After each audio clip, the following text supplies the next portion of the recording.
Welcome to حکیم وقاص YouTube channel.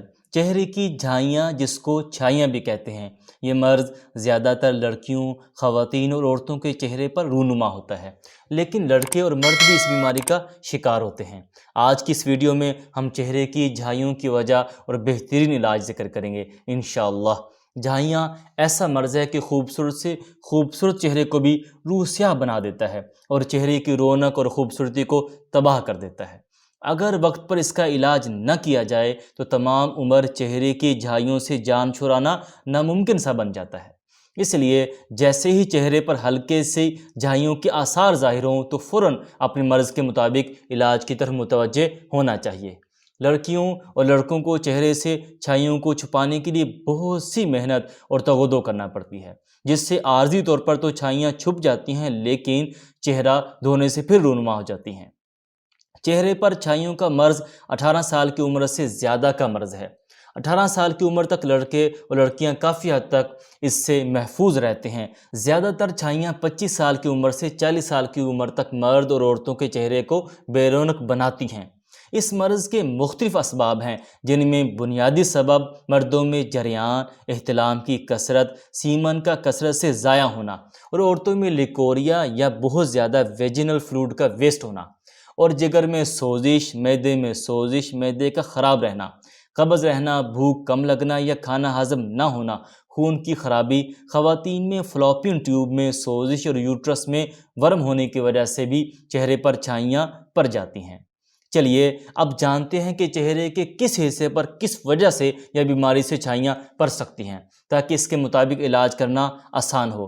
اگر ایک طرف کے رخسار یا ناک پر، یا پھر ناک اور ایک طرف کے رخسار دونوں پر سیاہی مائل خاکی رنگ کے دھبے نمودار ہوں تو یہ مرد میں جریان اور احتلام یا پھر سیمن کے ضائع ہونے کی وجہ سے، اور اگر عورتوں میں ہو تو لیکوریا اور ویجینل فلوئڈ کے زیادہ نکلنے کی وجہ سے ہوتا ہے۔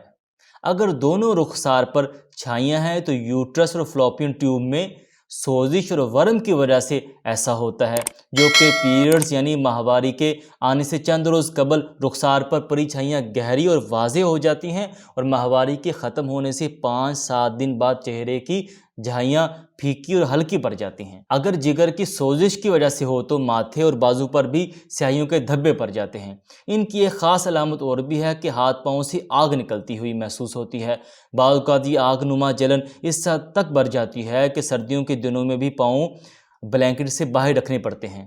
جھائیاں ایسا مرض ہے کہ خوبصورت سے خوبصورت چہرے کو بھی سیاہ بنا دیتا ہے۔ اگر وقت پر اس کا علاج نہ کیا جائے تو تمام عمر چہرے کی جھائیوں سے جان چھڑانا ناممکن سا بن جاتا ہے۔ اس لیے جیسے ہی چہرے پر ہلکی سی جھائیوں کے آثار ظاہر ہوں تو فوراً اپنے مرض کے مطابق علاج کی طرف متوجہ ہونا چاہیے۔ چلیے چہرے کی جھریوں کا ایسا علاج ذکر کرتا ہوں جو کسی بھی وجہ سے چہرے پر پڑی ہوئی جھائیوں کو ختم کر دے گا انشاءاللہ، اور چہرے کو خوبصورت اور بارونق بنائے گا انشاءاللہ۔ 2 اجزاء ہیں، نوٹ کر لیں۔ تخم کاسنی 50 گرام اور گل نیلوفر 50 گرام۔ دوبارہ سن لیں، تخم کاسنی 50 گرام اور گل نیلوفر 50 گرام، دونوں اجزاء کو صاف کریں اور گرائنڈ کر لیں۔ دن میں 2 بار کھانے کے بعد آدھا ٹی اسپون شربت بزوری بارد کے ساتھ کھائیں۔ اس دوا کے استعمال کے ساتھ پرہیز بھی بہت ضروری ہے۔ پرہیز اور احتیاط غور سے سن لیں۔ تمام قسم کے گوشت، چائے، انڈا، کافی، کریلے، بینگن، میتھی، پالک، ساگ، دیسی گھی اور تیز مرچ مسالہ جات اور بازاری تمام اشیاء سے مکمل پرہیز کریں۔ اور اگر خواتین کو لیکوریا ہو تو میرے یوٹیوب چینل سے لیکوریا والی ویڈیو سے نسخہ بنا کر اس نسخے کے ساتھ وہ بھی استعمال کریں، اور لیکوریا والی ویڈیو کا لنک ڈسکرپشن میں بھی موجود ہے۔ اور اگر لڑکوں کو جریان، احتلام یا پھر سیمن کے زیادہ اخراج سے چہرے پر چھائیاں ہوں تو میرے یوٹیوب چینل حکیم وقاص سے اولیگوسپرمیا والی ویڈیو سے نسخہ بنا کر اس نسخے کے ساتھ وہ بھی استعمال کریں، اور اولیگوسپرمیا والی ویڈیو کا لنک ڈسکرپشن میں بھی موجود ہے۔ چہرے کی جھائیوں کا مرض آہستہ آہستہ ٹھیک ہوتا ہے، اس لیے یہ دوا مسلسل استعمال کریں۔ انشاءاللہ چہرے کی جھائیاں آہستہ آہستہ کم ہو کر چہرہ بارونق اور خوبصورت ہو جائے گا انشاءاللہ، اور مکمل شفا حاصل ہو جائے گی۔ دعا ہے کہ اللہ تمام قسم کی جسمانی، روحانی اور نفسیاتی عوارض سے ہم سب کی حفاظت فرمائے۔ اور دین و دنیا کی بھلائیاں عطا فرمائے۔ صدقہ جاریہ سمجھ کر اس ویڈیو کو عوام الناس تک پہنچائیں۔ اگر کوئی سوال ہو کمنٹ باکس حاضر ہے، کمنٹ کریں، میں ضرور آنسر کروں گا۔ اگر کمنٹ کرنے میں کوئی مشکل ہو تو میرا واٹس ایپ نمبر بھی اسکرین پر آ رہا ہے، آپ واٹس ایپ کریں، میں ضرور رپلائی کروں گا انشاءاللہ۔ اس کے ساتھ ہی آپ کا طبیب حکیم وقاص آپ سے اجازت چاہتا ہے، اور نیکسٹ ایپیسوڈ میں ایک نئے ٹاپک کے ساتھ ملاقات ہوگی۔ تب تک کے لیے اجازت، اور دعا ہے کہ اللہ ہم سب کو خوشیاں اور سکون نصیب فرمائے، اپنی رحمتوں اور برکتوں کے سائے میں رکھے۔ آمین والسلام۔